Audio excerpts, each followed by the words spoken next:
La danza de los dragones, un relato verídico del gran maestro Mono, es una historia de la guerra de sucesión Targaryen entre la princesa Rhaenyra y Aegon, segundo de su nombre, que casi destruye el reino. Antes de empezar, suscríbete a nuestro canal Tinta y Película y activa la campanita, para que aprendas más sobre los libros que fueron trasladados a la pantalla. Danza de los dragones, un nombre estúpido para una guerra civil Targaryen donde mis antepasados bailaron mi derecho de nacimiento antes de la guerra. La casa Targaryen contó 18 dragones, al final teníamos 2 y casi la menor cantidad de Targaryen. Nunca volvería a ser tan poderoso o tan temido. El baile comenzó como lo hacen muchos bailarines, con un anciano y una joven. La reina no había logrado tener un hijo para su rey, por lo que ungió a su hija, la princesa Rhaenyra, como su heredera. Pero años más tarde, el rey se volvió a casar y su nueva esposa, la reina Alicent de la casa Ictober, le dio un hijo débil y tonto. El viejo rey se negó a cambiar la sucesión, ni siquiera vio cómo su corte se había dividido en 2 campos rivales de negros y verdes. Una noche, un sirviente descubrió que el viejo rey había muerto mientras dormía y corrió hacia informar a la reina Alicent. El protocolo dictaba que tocarían las campanas y se enviaría un cuervo a Rocadragón para convocar a la princesa Rhaenyra para su coronación, pero Alicent tenía otros planes. Una vez que vio el cuerpo de su marido muerto, selló la habitación y arrojó al sirviente a las celdas negras para asegurar su silencio. A la hora del búho, el Lord Comandante de la Guardia Real, Sir Creston Cole, convocó al pequeño consejo para informarles de la muerte del rey. Por lo que Otto Hightower, la mano del rey y padre de la reina Alicent, exigió que se resolviera la sucesión. Inmediatamente, los ancianos del pequeño consejo se sintieron confundidos. La sucesión estaba resuelta en sus mentes. El viejo rey había obligado a los señores de Poniente a jurar lealtad a la princesa Rhaenyra como su heredera. Sir Creston Cole señaló correctamente que un hijo viene antes que una hija.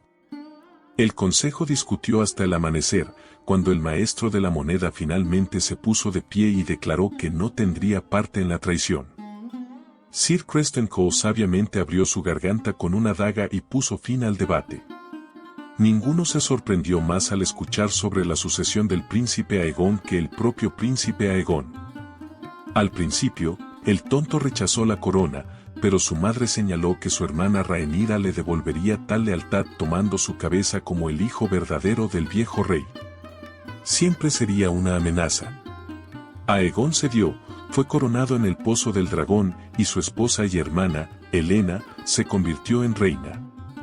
Su hermano Aemond voló para ganarse a los pocos grandes señores que apoyan a Aegon, que aún no tenía el estandarte del dragón dorado sobre desembarcadero del rey y la torre roja cuando Aegon, el segundo de su nombre, ascendió al trono de hierro. Cuando los cuervos llevaron la noticia de la coronación de Aegon a Rocadragón, la princesa Rhaenyra convocó a su propio consejo negro con ella. Su tío y esposo, Daemon Targaryen, era considerado por muchos como el hombre más peligroso de Poniente. Pocos señores la apoyaron, pero el más grande de ellos fue Corlys Veorain, que controlaba la flota más grande del reino y su esposa Targaryen, Rhaenys, la hermana del viejo rey. Entonces estaban sus 5 hijos, aunque ninguno llegó a la edad adulta. Una asamblea lamentable realmente combinada. No podían igualar el poder de la casa Ictober por sí sola, pero Rhaenyra tenía dragones. Ella, Daemon y Rhaenys montaban bestias enormes y formidables, y 3 de sus 5 hijos también eran jinetes. Dragonstone también albergaba a 6 dragones más sin jinetes. Contra este rey, Aegon tenía solo 4 dragones propios. Puede quemar una ciudad, pero solo los ejércitos pueden tomarla y retenerla. Si quería prevalecer, Rhaenyra necesitaba desesperadamente el apoyo de las pocas grandes casas que aún no habían jurado a Aegon. Su hijo mayor, Jacaerys, voló al Velo en el norte. Su hijo mediano, Luceis, voló a las tierras de la tormenta. Rhaenyra esperaba que la guerra comenzara y, si los dioses fueron buenos, terminar con la diplomacia, como siempre no lo fueron. El principito Luceis debe haberse orinado cuando entró en Bastión de Tormentas y encontró al hermano menor del rey Aegon, Aemond, que ya estaba con Mor Baratheon. Aemond era temible incluso antes de perder el ojo y colocar un zafiro en su lugar, pero el principito defendió el caso de su madre. Finalmente, Lord Baratheon tomó su decisión. Hazle saber y dile a la perra de tu madre, que el señor de la tormenta no es un perro al que puedas silbar. Mientras el ojo falso de Aemond lo miraba, el principito huyó del castillo y montó en su joven dragón Arrax. La lluvia caía en láminas y grandes relámpagos iluminaban el mundo brillantemente como el día. Arrax estaba luchando por mantenerse en el aire. Cuando un trueno sacudió los cimientos mismos de Bastión de Tormentas, Aemond se levantó a través de las nubes y debajo de él, el monstruoso Vhagar, era 5 veces más grande que Arrax y el endurecido superviviente de 100 batallas. Vhagar lo atrapó por encima de los rompedores de barcos.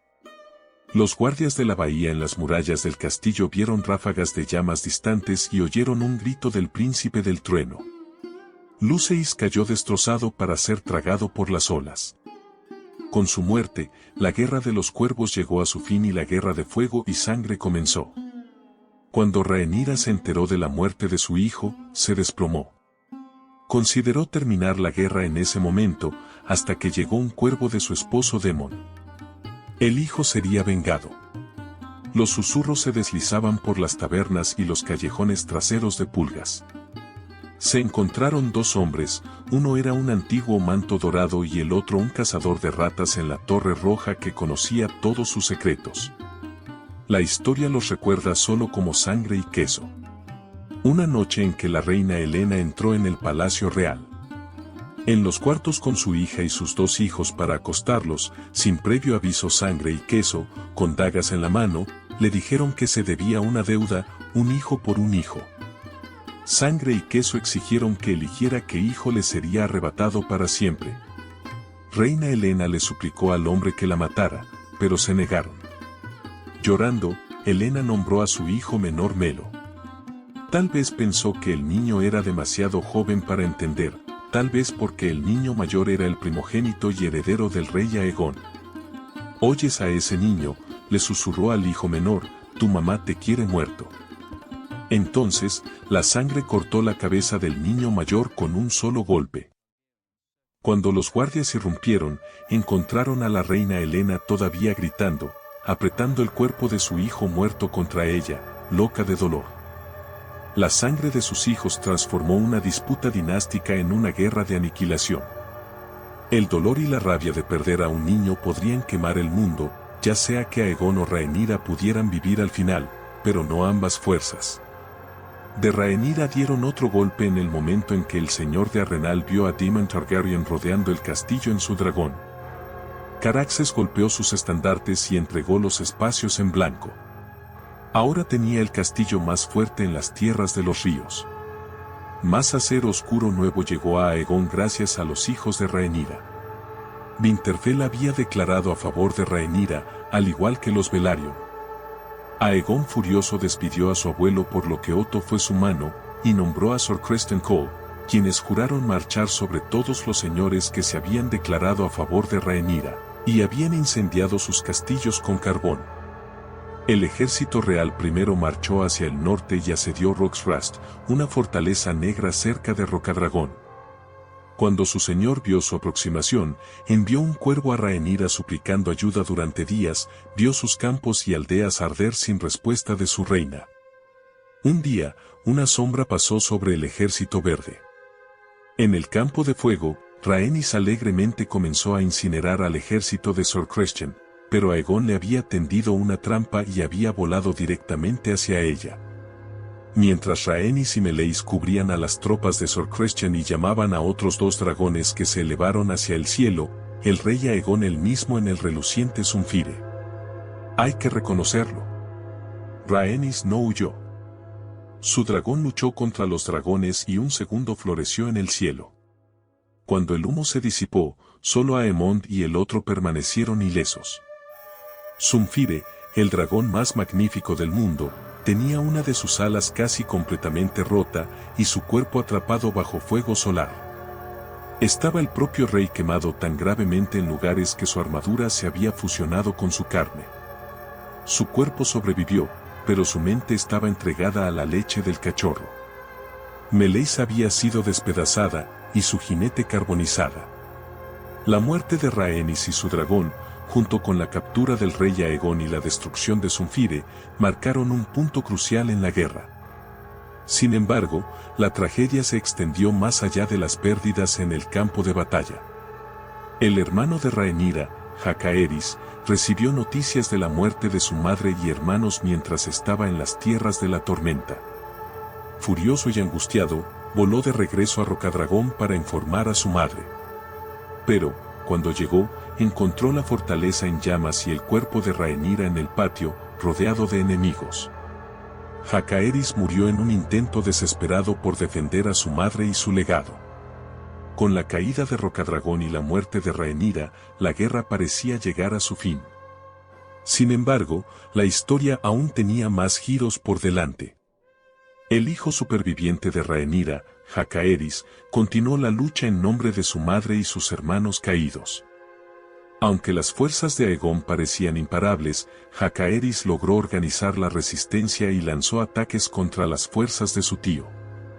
Finalmente, tras años de conflicto, la guerra llegó a su fin con la muerte del rey Aegon en una batalla final. Con su muerte, terminó la era de los dragones y el dominio de la casa Targaryen sobre los 7 reinos.